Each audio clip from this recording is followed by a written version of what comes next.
खुश आमदीद chartered accountants pen के एक और इन्फॉर्मेटिव लेक्चर में। आज हम बात करेंगे टियर 1 और नॉन टीआईआर एक रिटेलर्स पर जो थर्ड शेड्यूल आइटम्स फरोख्त करते हैं और उनकी सील्स टैक्स रिटर्न में क्या फ़र्क होता है। थर्ड शेड्यूल आइटम्स वो अशिया हैं जिन पर रिटेल प्राइस पहले से प्रिंट होती है। ऐसे आइटम्स पर सील्स टैक्स मैन्युफैक्चरर इंपोर्टर की सतह पर वसूल किया जाता है। मिसाल के तौर पर शैम्पू, साबुन, कॉस्मेटिक्स और दीगर पैकशुदा अशिया शामिल हैं।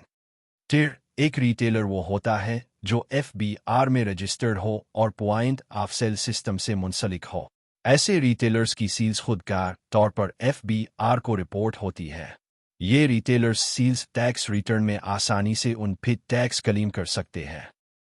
नॉन टीआईआर एक रिटेलर वो है जो आतो FBR में रजिस्टर्ड नहीं या POS सिस्टम से मुंसलिक नहीं होता।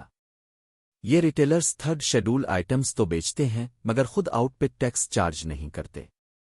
नित्यतः उन पिट टैक्स का फायदा भी नहीं उठा सकते। एक अमली मिसाल लेते हैं। शैम्पू की रिटेल कीमत है 500 रुपये और खरीदारी कीमत 400 रुपये है। इसमें शामिल उन पिट टैक्स तकरीबन 76 रुपये 27 पैसे बनता है जो टियर एक रिटेलर कलीम कर सकता है। टियर एक रिटेलर उन पिट टैक्स को में कलीम करेगा, जबकि आउटपिट टैक्स खुदकार तौर पर से रिपोर्ट होगा जो POS डेटा पर मबनी होता है। क्योंकि टैक्स पहले मैन्युफैक्चरर ने अदा किया है इसलिए रिटेलर को एडजस्टमेंट का फायदा मिलता है। नॉन टीआईआर एक रिटेलर अपने सील्स टैक्स रिटर्न में इस खरीदारी पर कोई उनपिट टैक्स कलीम नहीं करेगा, न ही आउटपिट रिपोर्ट करेगा क्योंकि वो सील्स टैक्स चार्ज नहीं करता।